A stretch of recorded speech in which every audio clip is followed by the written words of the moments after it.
Jesus climbed the hill to the garden still. His steps were heavy and slow. Love and a prayer took him there to the place only he could go. Gethsemane. Jesus loves me, so he went willingly to Gethsemane.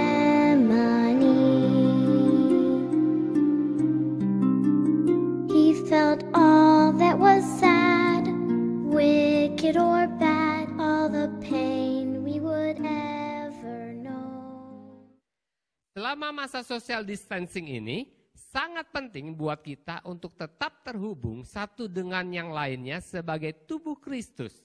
Itulah sebabnya kenapa Tuhan telah memberikan kepada kita kreativitas dan teknologi sehingga kita, gereja Tuhan, dapat tetap melakukan semua pekerjaan Tuhan dan kita semua tetap menerima bagian yang telah ditetapkannya bagi kita.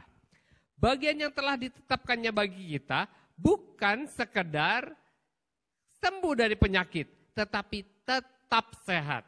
Sekali lagi, tetap sehat dan senantiasa diberkati di tengah-tengah wabah virus corona yang sedang merebak akhir-akhir ini. Keluaran 23 ayat 25 berkata, tetapi kamu harus beribadah kepada Tuhan Allahmu, maka ia akan memberkati roti makananmu dan air minumanmu, dan aku akan menjauhkan penyakit dari tengah-tengahmu. Itulah sebabnya hari ini, hari Jumat Agung, kita akan melaksanakan perjamuan kudus secara online. Dan hari Minggu nanti, Minggu Paskah, kita tetap akan beribadah secara online. Kenapa? Karena kita mau mengingat tentang kasih dan pengorbanan Kristus atas dunia ini. Tetapi sebelum kita mengambil bagian di dalam perjamuan kudus ini, saya ingin kita sama-sama memperhatikan beberapa hal yang saya anggap sangat penting buat kita. Yang pertama adalah berita tentang dua pendeta besar di Indonesia yang saling sindir di dunia maya, yang menyebabkan dua aliran gereja di Indonesia tidak harmonis. Kenapa hal ini kita perlu perhatikan sebelum kita mengambil bagian di dalam perjamuan kudus?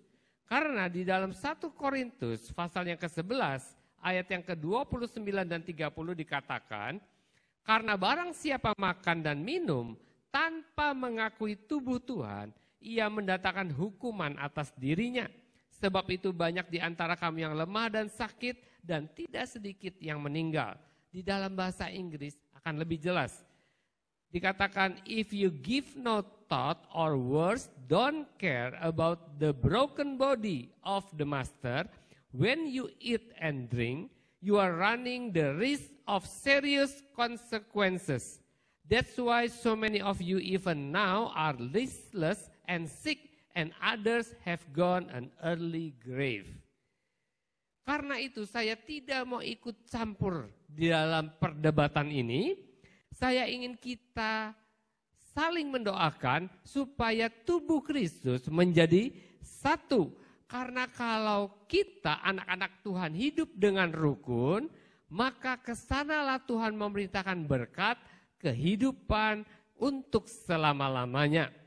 Memang kita punya banyak perbedaan, tetapi marilah kita saling menghargai satu dengan yang lain, tetap hidup rukun dan saling mengasihi. Yang kedua, di dalam perjamuan kudus selalu dipakai dua elemen, yaitu roti dan anggur. Roti menggambarkan tubuh Kristus, sedangkan anggur melambangkan darah Kristus yang dikorbankan bagi. Anggur yang dipisahkan dari roti sama dengan darah yang dipisahkan dari tubuh. Sama dengan nyawa yang dipisahkan dari tubuh, dan itu berarti kematian. Apakah hal ini penting? Ya, karena perjamuan kudus tujuannya bukan untuk mengingat perjamuan malam terakhir Yesus dengan murid-muridnya. Bukan, tetapi untuk mengingatkan kita dan seluruh keturunan kita tentang kematian Kristus di atas kayu salib, tentang pengorbanan Kristus sampai Dia datang untuk yang kedua kalinya. Roti yang dipisahkan dari anggur menunjukkan tubuh Kristus yang mati menanggung semua penyakit kita. Dan oleh bilur-bilurnya kita semua sudah disembuhkan. Oleh bilur-bilurnya setiap paru-paru yang terpapar dengan corona sudah disembuhkan. Oleh bilur-bilurnya kita tetap sehat sempurna. Dan oleh bilur-bilurnya gereja Tuhan atau tubuh Kristus dipulihkan dan dipersatukan. Pak, apakah hanya dengan makan roti perjamuan kita bisa dipulihkan? Pertanyaan yang sangat bagus. Saya tanya kembali. Karena apakah dunia jatuh di dalam dosa? Dunia jatuh di dalam dosa karena Adam dan Hawa makan. Makan apa? Makan buah pengetahuan yang baik dan yang jahat. Karena itulah, supaya kita dipulihkan, kita juga perlu makan. Makan apa? Makan perjamuan kudus. Sekali lagi, karena makan Adam dan Hawa jatuh di dalam dosa. Dan karena makan juga hidup kita akan dipulihkan. Adam dan Hawa, dia makan buah pohon pengetahuan yang baik dan yang jahat. Kita makan roti perjamuan kudus. Di mana ayatnya? Kita akan baca di dalam Yohanes pasal yang ke-6 ayat yang ke-53 sampai ayat yang ke-56. Maka kata Yesus kepada mereka, Aku berkata kepadamu, sesungguhnya jikalau kamu tidak makan daging anak manusia dan minum darahnya, kamu tidak mempunyai hidup di dalam dirimu. Barang siapa makan dagingku dan minum darahku, ia mempunyai hidup yang kekal dan aku akan membangkitkan dia pada akhir zaman. 55. Sebab dagingku adalah benar-benar makanan dan darahku adalah benar-benar minuman. Barang siapa makan dagingku dan minum darahku, ia tinggal di dalam aku dan aku di dalam dia. Amin. Apakah saudara siap untuk masuk di dalam perjamuan kudus?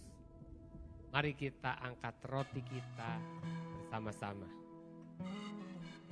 Dan ikuti perkataan saya. Tuhan Yesus, aku percaya oleh bilur-bilurmu, aku telah disembuhkan. Oleh bilur-bilurmu, aku sehat. Oleh bilur-bilurmu, gerejamu dipulihkan, dipersatukan. Terima kasih Tuhan. Mari kita makan.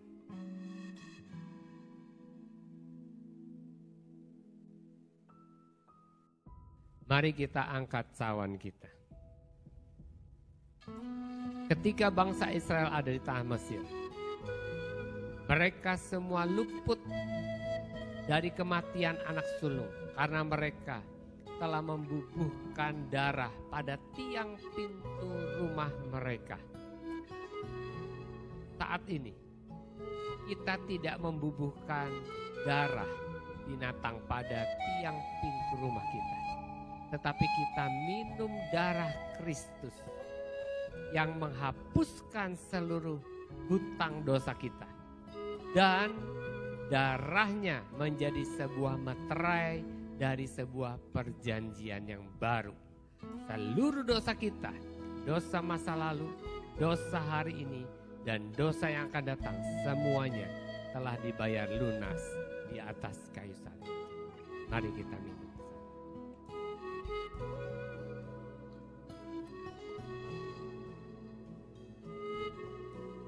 Apakah saudara semua diberkati? Mari kita tutup perjamuan kudus online ini dengan sama-sama berdoa. Bapa, kami bersyukur buat pengorbanan Tuhan Yesus di atas kayu salib 2000 tahun yang lalu. sebagai bukti kasih-Mu kepada kami. Apapun yang terjadi dalam hidup kami, keluarga kami, kesehatan kami, keuangan kami, apapun yang terjadi dalam dunia ini, tak akan membuat kami ragu-ragu akan kasih-Mu yang tanpa syarat. Engkau sudah membuktikan kasih-Mu mati buat setiap kami ketika kami masih seteru-Mu. Kami berdoa buat kota Palembang dan seluruh kota di Indonesia. Kami melepaskan kasih karunia Tuhan atas Indonesia dan mengikat, mengusir dan menghancurkan semua roh-roh jahat, semua kuasa-kuasa gelap yang berada di balik semua pandemi virus corona ini. Di dalam nama Tuhan Yesus, di dalam nama Tuhan Yesus kami melepaskan kesembuhan ilahi, berkat, sukacita, damai sejahtera surga turun atas Palembang, atas Indonesia, dan atas dunia ini. A yes on earth is yes in heaven. A no on earth is no in heaven. Dalam nama Yesus. Amin. Tuhan Yesus memberkati. Sampai bertemu di dalam ibadah Minggu Paskah.